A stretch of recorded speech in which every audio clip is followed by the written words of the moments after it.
All right. First, if you could just tell us why you're out here today and what's going on. I'm out here today because we need to get food supplies from this tent over to that tent to protect them. So Over there at that tent right there? yeah. Okay. And actually those tents were donated by Lupe Fiasco yesterday. So that was pretty cool. And that's why I'm out. But everybody's here for obviously the big march down to the Federal Reserve and around.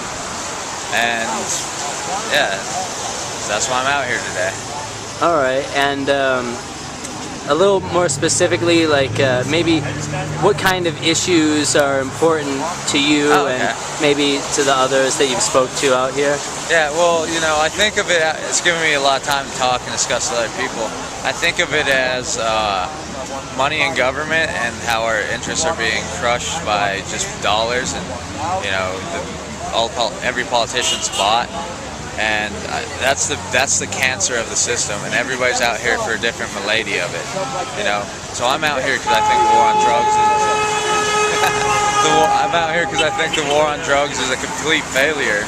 I mean, Colorado alone spends $145 million locking up non-violent drug offenders, and couldn't that money be better served in the community? And I'm also out here because I have $57,000 in student loan debt, kind of get a job. I've been looking, so I'm out there because of that. And then the war on terror and how that's created so many more torturous acts and acts that are in violation of our Constitution. So.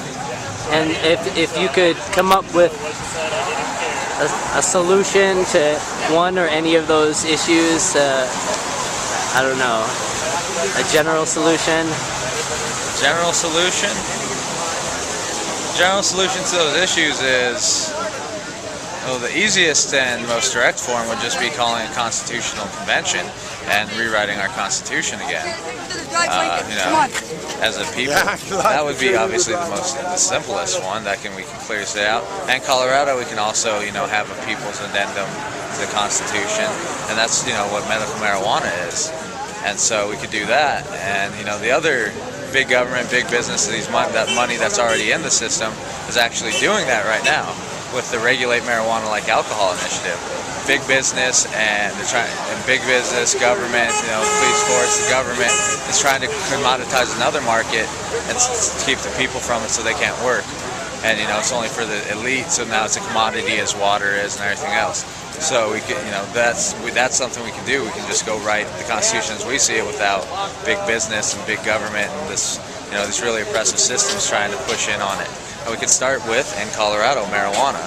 For first thing, I think that would be the quickest, easiest thing, unless it's all out, they cede to our demands. And then one last question, if you could tell people, here in Denver and around the world, why they should come down today, or what they can do today, what would that message be? Dissent. Just go talk to someone, learn the own media, because they say, that's the information and that's the news that's on these news tickers. No, it's what you research and what you believe. Everyone's out here honking at us because it's right, because the right thing to do is not to be an oppressive person. I think people need to understand that once they start figuring out that we don't need to spend our money oppressing people, fighting wars, bailing out people who have robbed us. We can actually spend our money bettering society. I think that's what we can do. And just come out. We need bodies. The more people, the better. And hopefully by the spring, we'll have a nice garden in our tent city, because it's much better to show the world a way forward than to tell the world forward. So I'd like, my goal in this occupation is to get people to realize that we can create a sustainable environment right here in our own garden. And right on Capitol property, we can have our sustainable resource. We can sustain a kitchen that feeds people if we just change the way we think. It's not hard. It's a revolution. It's not hard. It's a revolution of the mind. If we just change the way we think, if we say, hey, we're watering trees, why aren't they producing food? We're watering grass. Why aren't they producing anything else? So that would be my solution.